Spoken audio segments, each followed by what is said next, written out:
કેમ છો? હું શૈલો, લાલાનો સગો ભાઈ. સાહેબ, આજનો વિષય છે થૂક. તમને હસવું આવશે, પણ અત્યારે તમે જુઓ, થૂકવા પર બી પ્રતિબંધ છે. જાહેરમાં તમે થૂકો તો 500થી 1000 રૂપિયાનો દંડ છે. અને થૂક એ એવો સબ્જેક્ટ છે કે એની ઉપર ચર્ચા કરીએ એટલી ઓછી છે. ઘણા બધાની ટેવ હોય છે. હું જોઉં છું, હું જેને પણ જોઉં છું હું એને રોકું છું. જાહેરમાં થૂકવું ના જોઈએ. હું તો કહું છું જાહેરમાં શું, અંધારામાં પણ થૂકવું ના જોઈએ. કારણ શું? થૂક એટલે લાળ. લાળ ઇંગ્લિશમાં સલાઈવા. એ લાળ જે છે એ લાળ ગ્રંથિમાંથી છૂટતા પ્રવાહીને થૂક કહેવામાં આવે છે કે સલાઈવા કહેવામાં આવે છે.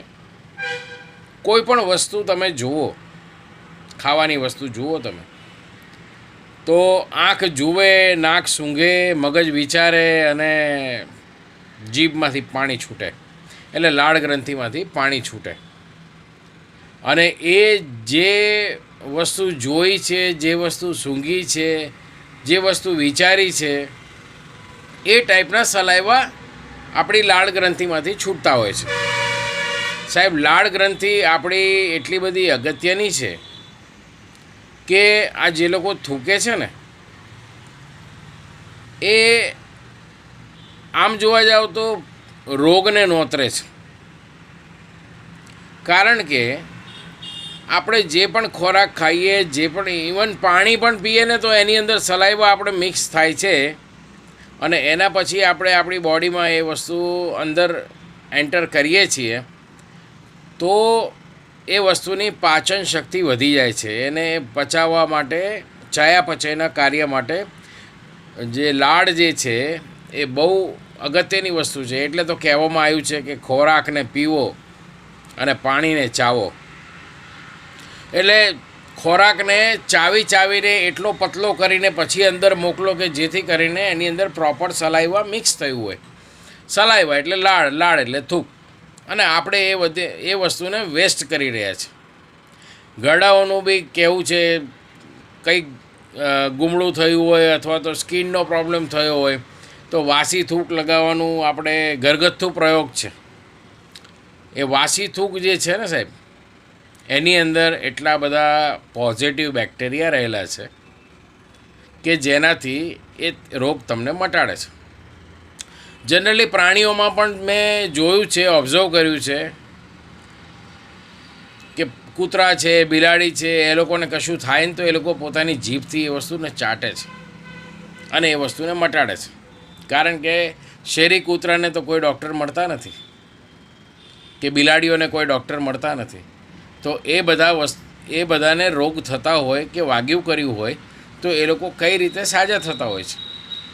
તો એ સાજા થવાનો આ પ્રકાર છે. એટલે થૂક જે છે એ આપણી બોડીમાંથી નીકળતું એક દ્રવ્ય, આપણા જીભમાંથી નીકળતું એક દ્રવ્ય જે ખરેખર આપણા માટે અમૃત છે. રોજ રાત્રે તમે સૂતી વખતે બ્રશ કરીને તમે સૂઈ જાઓ અને સવારે વાસી જે મોઢું છે તમે એની અંદર તમે જસ્ટ તમારી ટંકને ગોળ ફેરવી અને જેટલા પણ સલાઈવા ભેગા થાય ને સાહેબ, એને અંદર ઉતારી જાઓ. પછી તમને જુઓ નખમાં બી રોગ ના આવે. પ્રયોગ કરજો. મને તો યાદ નથી કે છેલ્લા કેટલા વર્ષથી મને તાવ આવ્યો હોય. હા, હું ક્યારેય થૂકતો નથી. હા, અચ્છા, પાન પડીકી જે ખાતા હોય છે, હા, એ લોકોના માટે પણ એક સલાહ. એ લોકો જે પાન ખાઈને કે પડીકી ખાઈને પિચકારી મારી દેતા હોય છે ને, એની જગ્યાએ એ લોકો અંદર ઉતારે ને તો બહુ સારું. કારણ કે એની અંદર સલાઈવા પણ મિક્સ થયેલા હોય છે. જો એ સાથે એ લોકો અંદર ઉતારે તો એમને જે બોડીમાં અમુક જે નિકોટિન ને એ બધું જે જતું હોય અને એ જે નુકસાન કરે ને, એ સલાઈવા અંદર મિક્સ હોય ને તો નુકસાન ઓછું કરશે સાહેબ. કોઈ પણ ડૉક્ટરને પૂછવું હોય તો પૂછી લેજો. હું ડૉક્ટર નથી પણ ઘણું આયુર્વેદમાં હું જાણું છું. ચાલો ત્યારે કાલે બીજા વિષય પર ફરી મળીશું. ત્યાં સુધી થૂકતા નહીં તો ₹500 દંડ થશે. ચલો બાય, ટેક કેર.